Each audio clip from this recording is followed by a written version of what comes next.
must be uncertain. Event is certain or bound to happen. The contract is due to be performed. Then it is not a contingent contract. Fix है ना कि perform तो होने वाला है. फिर कहता है रूल्स रिलेटिंग टू इन्फॉर्मेंट. अब इन्फोर्समेंट के रिलेटेड कौन कौन से रूल्स है, क्या क्या रूल्स है. सेक्शन 31 में अगर कॉन्टिजेंट कॉन्ट्रैक्ट है तो इसके इन्फॉर्मेंट्स के रिलेटेड जो भी रूल्स आएंगे वो कौन से इसमें आएंगे, सेक्शन 32, 33, 34, 35, राइट.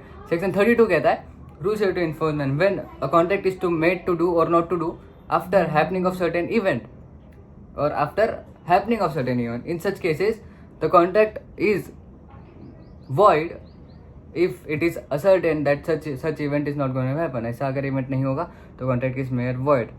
And मतलब 36 where a contingent contract is made to do or not to do anything if an uncertain future event happens. It cannot be enforced by the law. It cannot be enforced by the law after it has been ascertained that such event is not going to be happening or it is impossible to happen such event. It has happened if the event becomes impossible, such contract will become void. जैसे बोला. Then informants of contract after non-happening of certain event. When it is ascertained on that after non-happening of certain event, the contract will be मतलब when the contract is to made, when the contract is been made, happening and non-happening or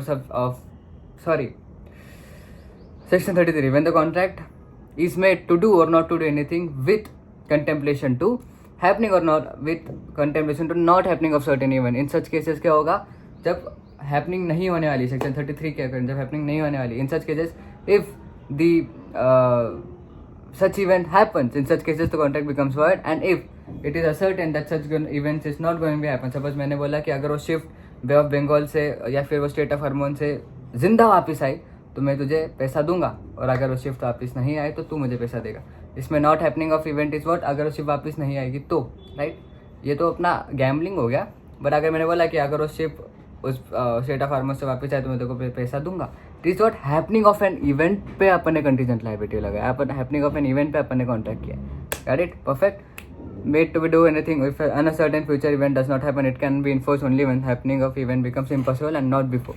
it can be ascertain जब happening of event impossible हो जाए, उसके पहले अपन ascertain नहीं कर सकते. ये एग्रीज टू बी नहीं. A contract would cease to happen और a contract would cease to be made if it is based on action of a living being or action of a living person in certain circumstances. मतलब अगर मैंने बोला कि अगर वो छमिया जैसे चलेगा तो मैं तेरे को पैसे दूंगा, अगर वो छमिया जैसे चलेगा तो मैं उससे शादी कर लूँगा, वॉटर एवरीथिंग. मतलब जो अपना कॉन्ट्रैक्ट है, जो कोलैटरल चीज़ है, वो सामने वाले के एक्शंस के ऊपर बेस्ड है. अगर मैंने बोला कि सपोज वॉर हो रहा है और डोनाल्ड ट्रम्प जो है वो वॉर के इसमें गुड्स की प्राइसेस कम कर देगा, इस एक्शन मतलब डोनाल्ड ट्रम्प के एक्शन के ऊपर अपन ने कॉन्ट्रैक्ट बनाया है कि अगर उसने प्राइस कम किया